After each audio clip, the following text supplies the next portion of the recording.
நம்மை ஒருவர் ஏமாற்றியிருந்தால் அது தெரிய வரும்போது நமக்கு ஆத்திரம் வரும், அவமானமாக இருக்கும். இந்த ஏமாறுறது ஒன்று ரொம்ப நமக்கு தாங்கவே முடியாது. சாதாரண மக்களான நமக்கே அப்படி இருந்தால் கம்பீரமான ராஜாக்களுக்கு, அரசர்களுக்கு, சக்கரவர்த்திகளுக்கு எப்படி இருக்கும்? ஆமாம், புலிகேசி மன்னரால் சகிக்க முடியல. ஏன்னா மகேந்திரவர்மர் வரிசையாக அவரை ஏமாற்றிருக்கிறாரு. வஜ்ரபாகு வேஷம் போட்டு வரிசையாக ஏமாற்றிருக்கிறாரு. இதை கேட்டதுலேருந்து அவர் தாங்க முடியாமல் வருத்தத்தில் தான் வெளியேறாரு புலிகேசி மன்னர். ஒரு நெருப்பை மிதிச்சிட்டு வர்ற மாதிரி வரார், ரொம்ப அவமானத்தோடு வரார். வெளியில் வந்து தன்னுடைய இடத்துக்கு போனதும் அமைச்சர்களை எல்லாம் கூப்பிடுறாரு. எல்லா சபையை எல்லோரும் உட்கார்ந்த உடனே சொல்கிறார், சாரசாம திட்டுறார். 1.5 வருஷ காலம் இந்த பல்லவ நரிட்ட நம்ம ஏமாந்துருக்கோம். நேரம் வந்திருந்தா ஒரு நாள் போரில் இந்த காஞ்சிபுரம் நமக்கு வசமாக மாட்டியிருக்கோம். இந்த மகேந்திரவர்மனை தேரில் கட்டி எடுத்துகிட்டு போயிருப்பேன். இந்த காஞ்சியை நெருப்பு வச்சு எரிச்சிருப்பேன். இந்த மன்னன் தான் ஒரு ஏமாத்துக்காரன்னு பார்த்தா அந்த ஊரே ஏமாத்துக்காரங்களா இருக்காங்க. நாகநந்தி மட்டும் இருந்தா இந்த பல்லவ நரியோட தந்திரமெல்லாம் என்னத்துக்கு ஆயிருக்கும்? ஐயோ, இப்போ எவ்வளவு நாசமாயிடுச்சு, நான் என்ன செய்வேன் அப்படின்னு சொல்லி புலிகேசி சக்கரவர்த்தி குமுறுறார். கொதிச்சு பேசுகிறார். கொஞ்ச நேரம் சைலண்ட்டாக இருக்கு. உடனே சேனாதிபதி கேட்க சொல்கிறார், மன்னா, போனது போகட்டும், நாம் இனிமே நம்ம ஊருக்கு போகிறத பார்ப்போம், நம்ம சேனைகளெல்லாம் அங்கே கொண்டு சேர்ப்போம் அப்படிங்கிறார். நாள் ஆக ஆக ரொம்ப சிரமமாயிரும் அப்படின்னு சொன்னதும் ரொம்ப கொதிச்சு போகுது புலிகேசி சக்கரவர்த்திக்கு. ஊருக்கு திரும்புகிறதா? நம்மளா இவங்களெல்லாம் இப்படியே விட்டுட்டு போகிறதா? பிட்சு இந்த பல்லவர்களுடைய சிறையில் இருக்கிறாரு, அவரை விட்டுட்டு நம்ம போகிறதா? நேர இப்போ போய் காஞ்சி கோட்டையை அடித்து நொறுக்குவோம். அதுக்கப்புறம் நம்ம இருக்கிற சிறையில் இருக்கிற எல்லாரையும் விடுவிப்போம். அதுக்கப்புறம் பிட்சுவை நம்ம யானையில் ஏற்றி வாதாபிக்கு கூட்டிகிட்டு போவோம் அப்படின்னு வேகமாக பேசுகிறார். எல்லாரும் அமைதியாக இருக்காங்க. அமைதியாக இருந்த உடனே புலிகேசி சக்கரவர்த்தி கேட்குறாரு, என்ன இந்த அமைதி அப்படின்னு கேட்குறாரு. அப்படின்ன உடனே ஒருத்தராக பேசுகிறாங்க. யானைப்படை உள்ளவர் சொல்கிறார், யானைக்கெல்லாம் இனிமேல் மதம் பிடிச்சிரும், அது ஊர் வரைக்கும் போகிறதுக்கே சிரமமாக இருக்குது, இங்கே சண்டைக்கெல்லாம் அதை அனுப்பவே முடியாது அப்படிங்கிறாரு.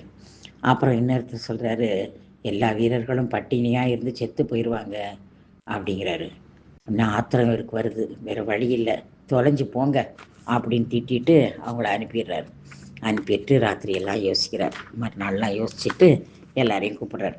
கூப்பிட்டு நல்ல தேக கட்டுடையங்களா ஒரு 1000 எல்லாரையும் கூப்பிடுங்க, ஒரு 10,000 20,000 பேர்னாலும் வரட்டும், அவங்களெல்லாம் செலக்ட் பண்ணுங்க அப்படின்னு சொல்கிறார். செலக்ட் பண்ணி நீங்கள் என்ன பண்ணணும், இந்த காஞ்சிபுரத்தில் சுற்றி இருக்கிற இடத்துல இருக்கிறவங்க நல்ல தேக கட்டுள்ள வாலிபர்களெல்லாம் கொண்டுருங்க, பொண்ணுகளெல்லாம் நல்லா சிறைப்பிடிச்சி இழுத்துட்டு வாங்க, இன்னும் வயசானவங்க சிற்பிகள் இருந்தால் கை காலெல்லாம் வெட்டி போடுங்க, இப்படிலாம் சொல்லி அவங்கள அனுப்பிட்டு வாதாபியை பார்த்து அவர் திரும்பி போகிறார். அப்போது இது இப்படி இருக்கும்போது இங்கே சிவகாமி நம்ம இந்த புலிகேசி சக்கரவர்த்தி முன்னால் டான்ஸ் ஆடும்போது மாமல்லர் இல்லையே அப்படின்னு கண்டுபிடிக்கிறான்.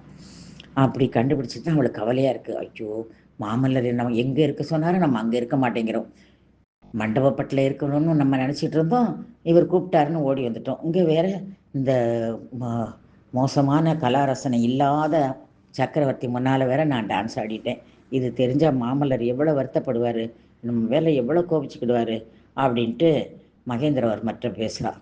நீங்கள் இப்படி என்னை இந்த எதிரி ராஜா முன்னால் டான்ஸ் ஆட வச்சுட்டீங்களே, எனக்கு எவ்வளோ வருத்தமாக இருக்குது அப்படிங்கிறார். மகேந்திரவர்மர் சொல்கிறார், ஆமாம்மா, எனக்கும் எனக்கு ரொம்ப வருத்தம் தான், கொஞ்சம் கூட இவ்வளோ ரசனை எழுவிப்பாருன்னு நினைக்கவே இல்லை, என்ன செய்கிறது, அது போகட்டும், நீ பத்திரமா இருங்க, கோட்டைக்கதவு இன்னும் திறக்க முடியாது, இன்னும் கொஞ்சம் நாள் ஆகும், 2-3 நாள் அது ஆகும், அதுக்கு பிறகு தான் நீங்கள் ஊருக்கு போகணும், அது வரைக்கும் நீங்கள் உள்ளேயே இருங்க, எங்கேயும் போயிடாதீங்க அப்படின்னு சொல்லிடுறாரு.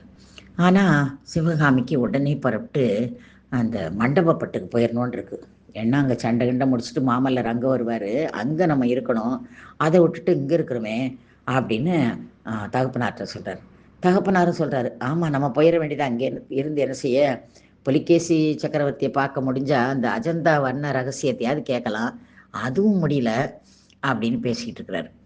அப்போது இந்த கமலி சொல்லுது, எனக்கு இந்த இடத்த விட்டு கோட்டையை விட்டு வெளியில் போகிற ரகசிய பாதை எனக்கு தெரியும், எங்கள் மாமனார் அங்கே தான் உட்காந்துருப்பார், அப்படின்னு சொல்லி சொல்லுது. அப்படியா, உடனே சொல்லு, நாங்கள் அந்த வழியாக போய் மண்டபப்பட்டுக்கே போயிடுறோம் அப்படின்னு சொல்லி எல்லா சாமான் எடுத்துக்கிட்டு 2 பேரும் இறங்கி வெளியில் வர்றாங்க.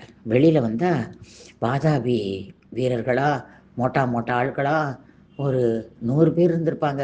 ஆனால் அவங்கள பார்த்த உடனேவே சிவகாமிக்கு கதி கலங்கிருச்சு. ஆனால் ஆயனருக்கு வந்து இதாகலை, பயம் இல்லாமல் கேட்குறாரு, ஐயா உங்கள் சக்கரவர்த்தி எங்கே இருக்கிறாரு, அவர்கிட்ட நான் பேசணும், அஜந்தா சிற்ப ரகசியத்தை நான் கேட்டுக்கிடணும் அப்படிங்கிறார்.